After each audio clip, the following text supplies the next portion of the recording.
بسم الله الرحمن الرحيم السلام عليكم ورحمة الله تعالى وبركاته كلنتي وعن أقيارته إذ الكيمبة ميلوبا أجوكتان كنا سودواذا وربحين أينو كغاها لدونا عابق سيدا بأن دونيدا وقلقليا كورونا.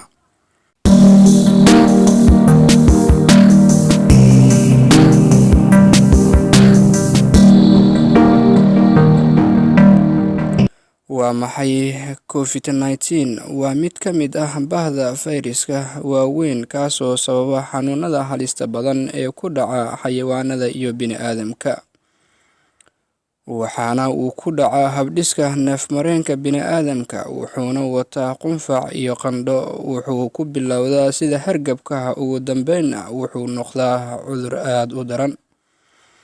magaca cudurka uu wato wuxuu ka yimid erey laatiin ah corona oo micnihiisu yahay taabasho. waa maxay calaamadaha cudurkani lagu garto? inta ugu badan cudurka COVID-19 waxaa lagu garan karaa qandho, daal, qunfac qalalan, kor xanuun iyo weliba feero xanuun. sidoo kale waxaa ka mid ah calaamadaha lagu garto shuban iyo neefta oo qofka dhibta.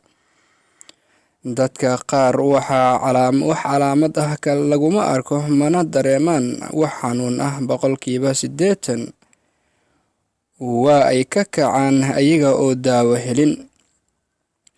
dadka dhiigkarka iyo wadna xanuunka sidoo kalena cudurka macaanka diabetiska qaba ayaa sida daran ula xanuunsada. 6 ruux ee uu ku dhaco dadkaasi xanuunadani qabo 1 ruux ayaa halis u gala.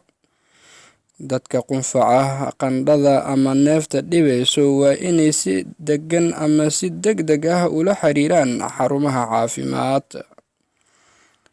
haddaba cudurkani COVID-19 qaab noocee ah ayuu ku faafaa?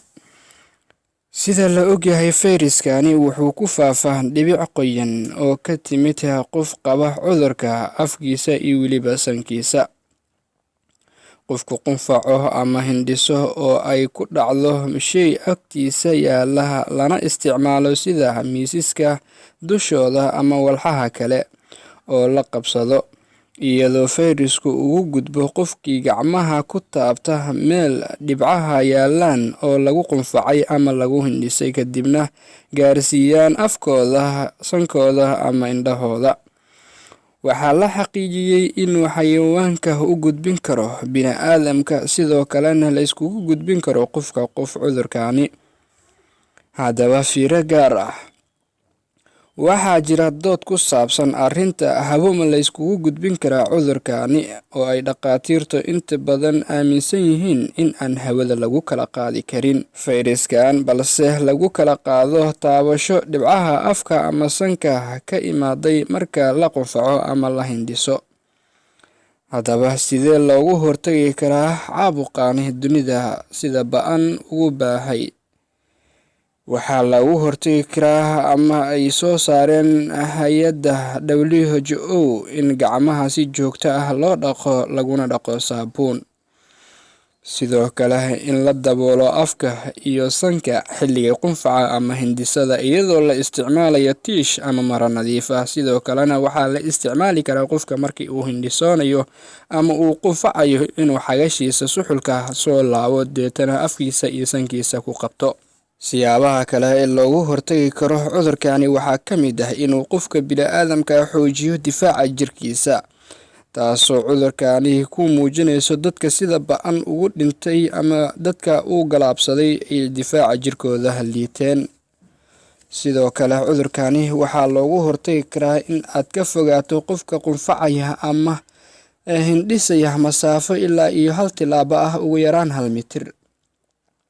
haddii aad dareentid qandho, qunfac ama ay ku dhibayso neefta si dhaqso ah ula xiriir dhakhtarka. ugu dambeyntiina ka fogow taabashada sanka, indhaha iyo weliba afka. haddaba warbixintii aynu kaga hadlaynay cudurkani dunida gilgilaya ee COVID-19 halkaas ayay nooga idashahay. la wadaag asxaabtaada si ay uga gaashaantaan cudurkani safmareenka ah.